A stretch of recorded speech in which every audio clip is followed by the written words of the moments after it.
Can everybody hear me all right? Yep. Okay, thanks.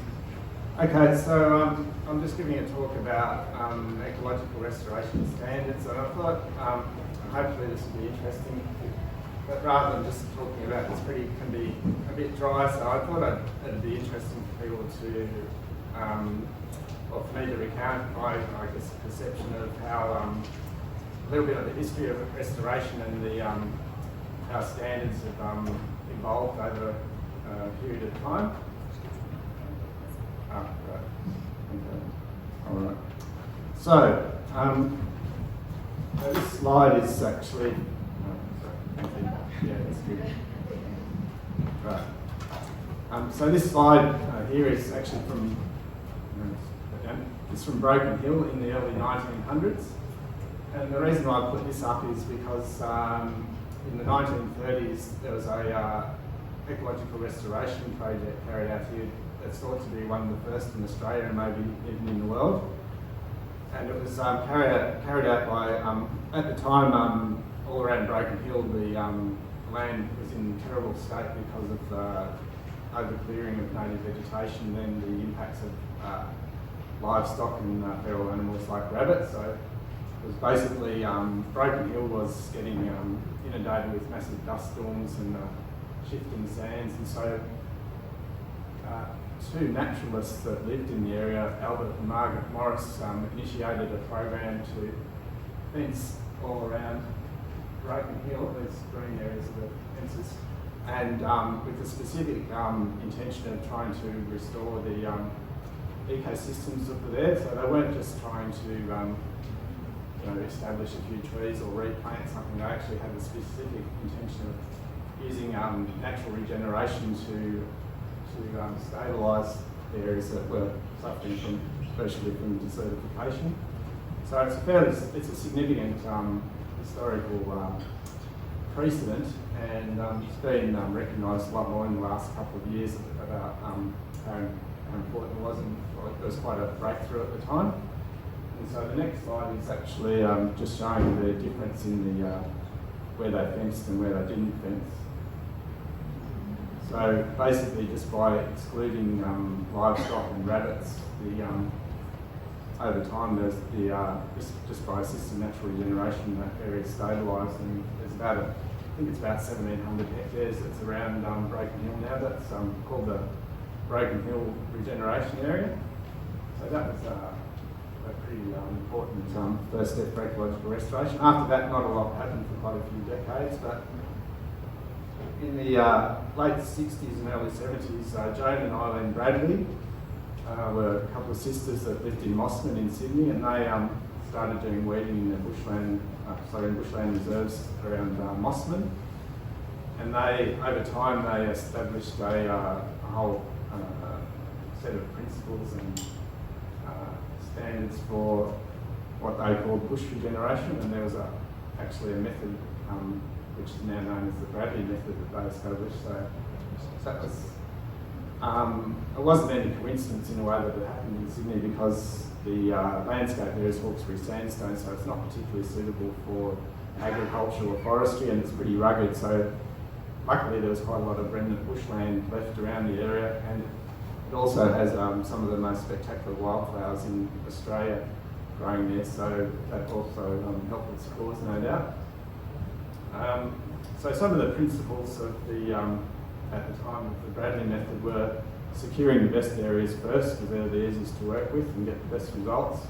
They're the core areas that can be expanded, minimising disturbance to natural conditions, e.g. minimising soil disturbance and off-target damage.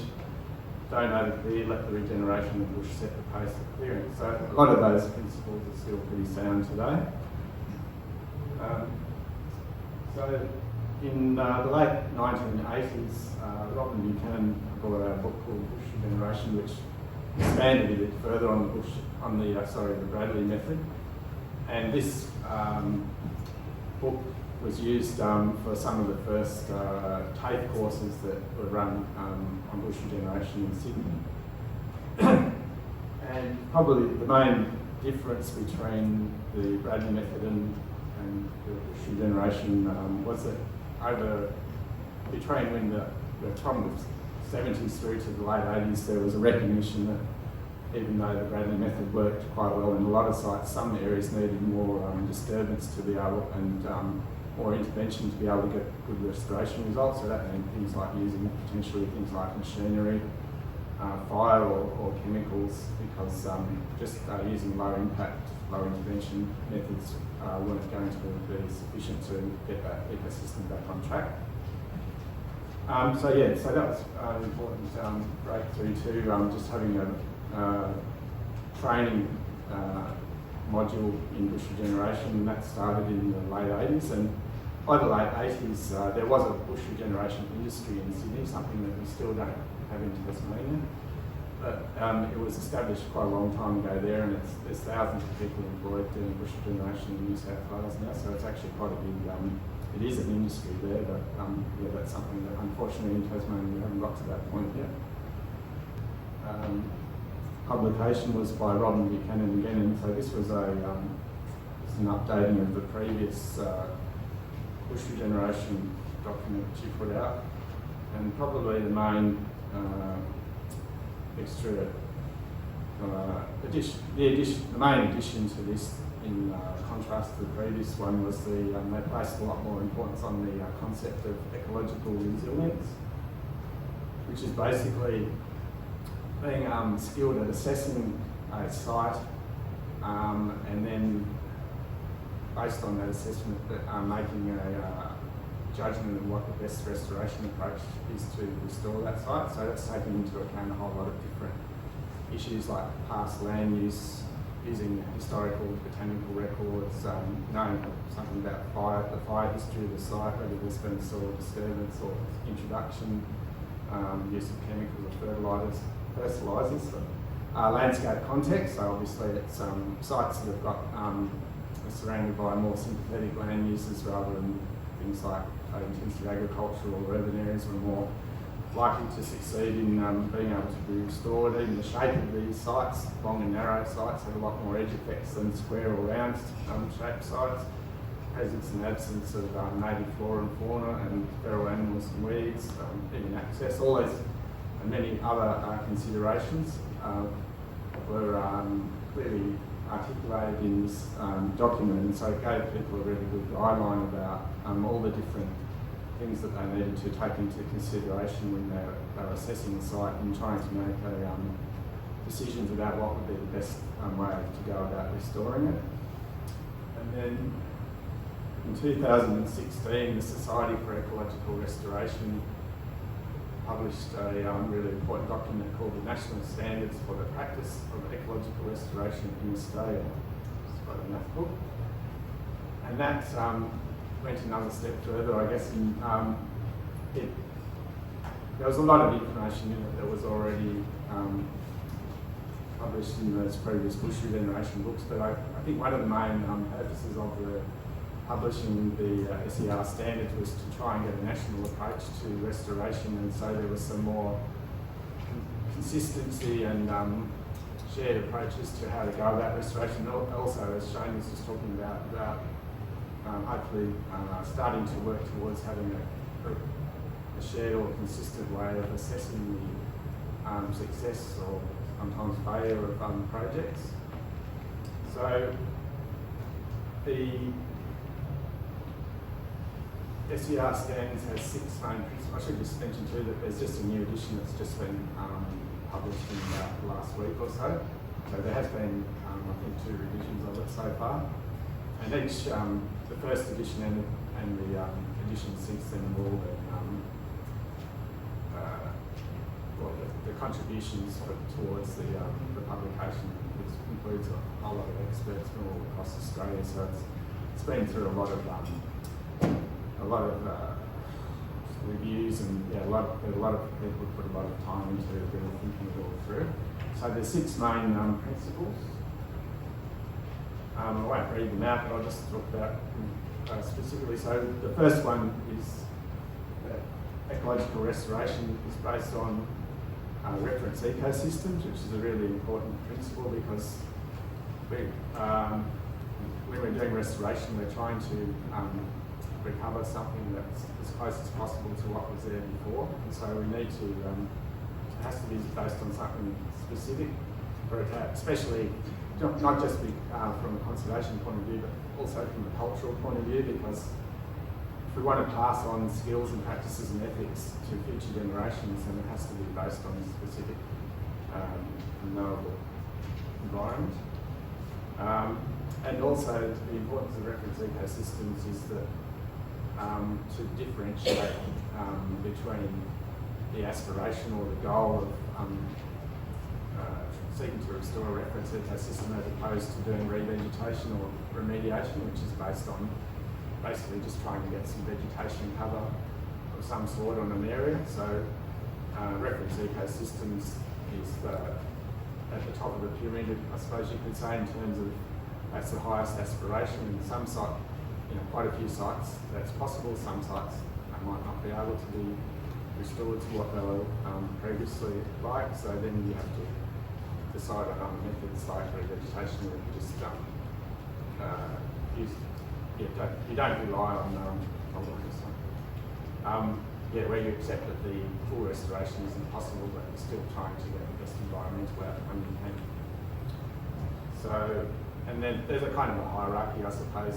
Ideally, if you choose sites where the assisted natural regeneration is possible, then that's a lot cheaper and a lot more self-sustaining than going to approaches that require planting, for example, where there's a lot more cost of maintenance involved. And as I said before, the second principle is about assessing ecological resilience and using that as a guide to decide on what the most effective strategy is. And just an example here, this is an example of a eucalyptus amygdalina forest that's in good ecological condition, where it's got a good diversity of understory. And this is an example of a eucalyptus amygdalina forest that used to have a leafy understory, but it's been degraded because of too many fuel reduction burns. So it's just an example of looking at different sites and then assessing what kind of condition they're in, and then what kind of knowing the history of the site, and then deciding how you're going to go about trying to rectify past land use mistakes in early cases. As Shane was talking about before about data, so there's they've come up with a what's called a recovery wheel. So that's talking about the different elements of, that you can use to not only assess what kind of condition the site's in and decide on how to go about restoring it, but also use it to monitor the site over time and be able to quantify and verify that you're actually making gains there. So the main categories are species composition, physical condition, structural diversity, ecosystem function, absence of threats and external exchanges, and then there's a whole lot of subsets within those categories. So it's quite a good way of, if you can get, especially over states or countries, that there's a consistent approach to monitoring and evaluation, and that might help over time to build more confidence in the fact that our restoration efforts have been successful and achieving a whole lot of different outcomes. So then the other goals are full recovery, which I mentioned before, synergies between science and practice, and I just wanted to quickly mention, obviously there's also one of the principles talks about the social dimension of restoration, which is really important because it's a great way to cultivate conservation ethics in the community, and ideally projects not only achieve great environmental outcomes but also a range of employment, education and health outcomes. And we're actually doing a research project with UTAS at the moment looking at the mental and physical health benefits of people being involved in ongoing conservation. And so I guess just finally I just wanted to say that ecological restoration is a practice, science and ethic that's broadly applicable across the landscape continuum, protecting maintaining and restoring ecological resilience and integrity should be a foundational land management principle. But the main barrier to us being able to do this at a landscape scale is having reliable long-term funding. We need a lot more environmental education and training, and we need holistic land use laws and policies that support and complement restoration efforts rather than undermining them.